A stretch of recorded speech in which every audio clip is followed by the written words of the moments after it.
On behalf of the people of the great state of California, the President of the United States. This valley and others like it across the country, where we can see the greenest and most richest earth producing the greatest and richest crops in the country. And then a mile away, see the same earth and see it brown and dusty and useless, and all because there's water in one place and there isn't in another.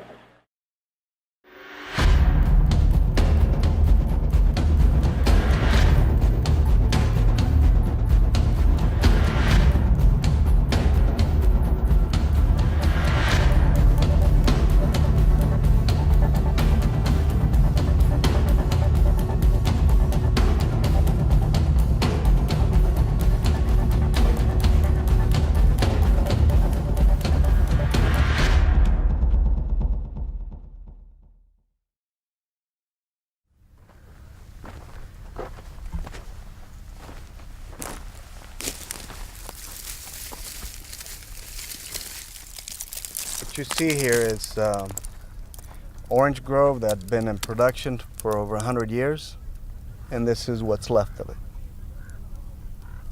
This is a grove that we used to pick fruit alongside my family when we were kids, and it's very sad to see what's happening. This is the first groves that are going out, and there's more to follow. And it's going to put this area in a really bad situation. It's going to put us out of business.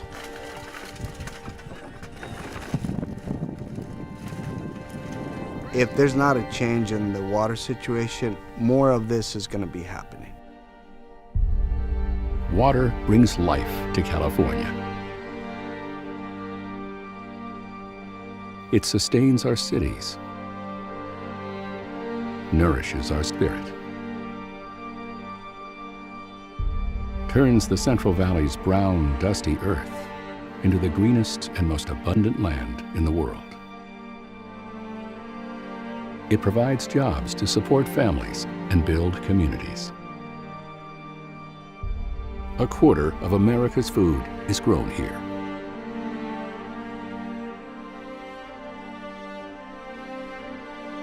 But without water, the valley dies.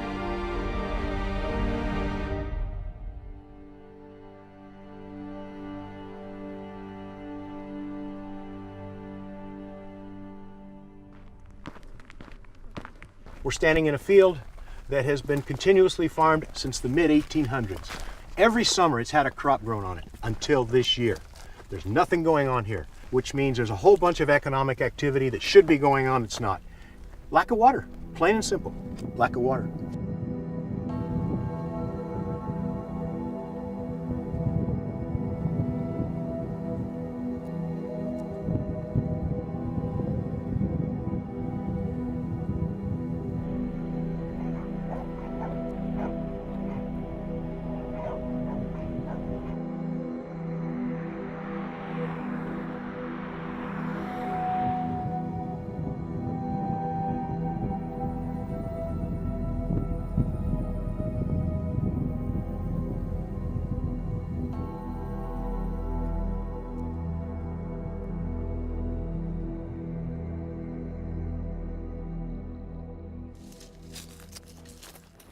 What we have here is trees that are on life support. Not enough water to grow a healthy tree, support a crop.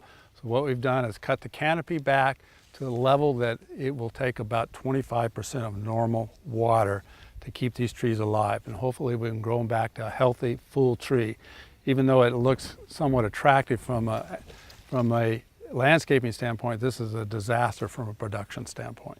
We didn't have enough water, we couldn't buy enough water, and the groundwater here is so limited it wouldn't support a third of the orchard. So we had to take some of it out. So if this continues again, probably next year we'll cut back more trees, but we'll probably push maybe 20 to 25% of our acreage, which is a significant loss.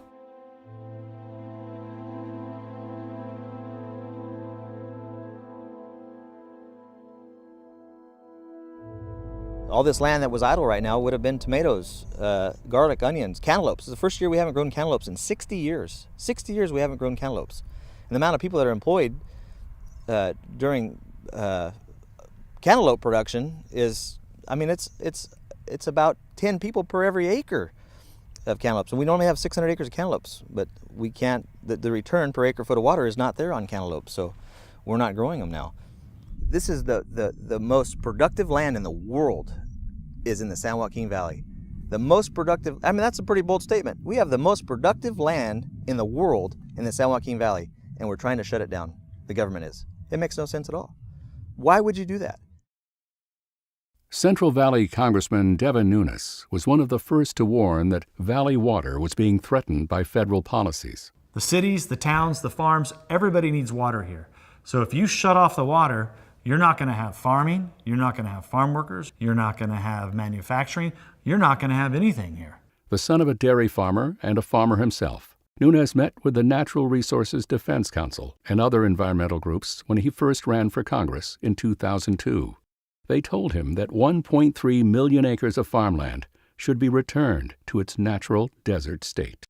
They said none of this land should be farmed. They had a map and they showed me the whole thing. These are people who have a plan. They've had a plan for a long time, and they've been slowly implementing it piece by piece by piece.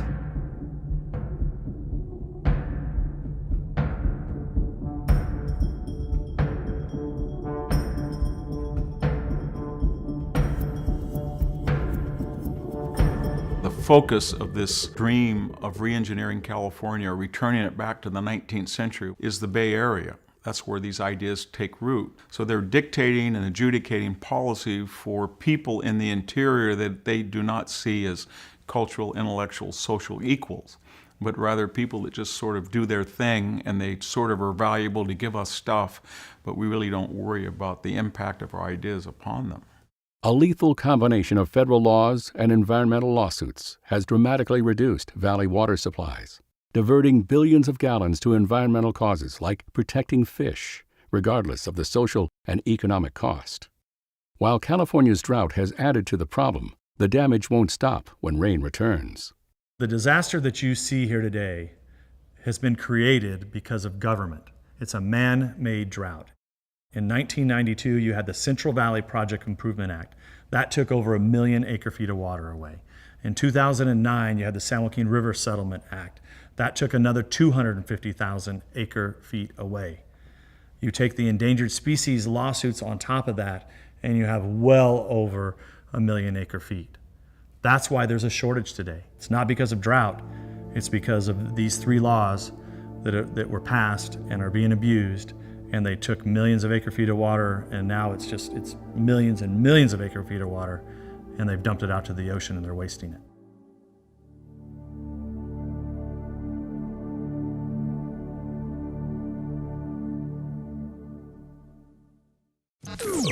It's time for the Ray Appleton Show on News Talk 580 KMJ. I've been farming almost 30 years, and this could be the end. Congressman Devin Nunes in the KMJ studios as we yak up water. One thing that we have to keep in focus, and I think we've done a pretty good job of it, is the human impact from all of this. I mean, the cost of business, the cost of farming, the cost of unemployment. It's I don't even know you write the number on a chalkboard. It's just been horrendous. You know, it's terrible. Well, you've seen the food lines, Ray. Oh yeah. And one thing that bothers me is here you are in the most productive agricultural region on earth, and the people who are picking the crops don't have work, so they have to go stand in a food line. To me, it's amazing to me that people in this state, in Los Angeles and the Bay Area, would think this is okay. I just think I'd like to think that people are good, that people are genuinely care about human lives and genuinely want these people to live in a healthy, safe environment, have a job, especially the ones that are out there toiling away in the dust and the dirt to provide food for us. You would think they'd want them to have food and not have to stand in a damn food line.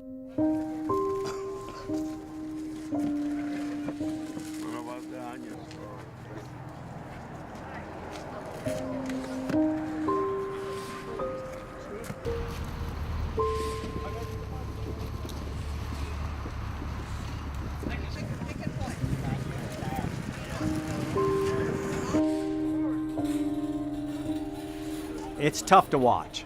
It's just a tough thing to watch the children come with their mother or their father, and their eyes get real big when they see the food that they're getting. So they understand. They understand that their parents are having a hard time. They rather work than be out here. Some of them even are embarrassed to be out here getting the food because they worked before. They never were in the situation that they are now. And they feel embarrassed, but they have to live like that. They have no choice. En años para atrás no había necesidad de elegir entre comer o vestir y ahorita no puedes y ellos se preocupan. ¿Qué está pasando? Dice mi muchacho. Le digo, pues mira cómo están tumbándonos el trabajo. Las huertas de naranja todas las están tirando, no hay agua. So that's what I see. I see people in need, people who are proud, who'd rather be working.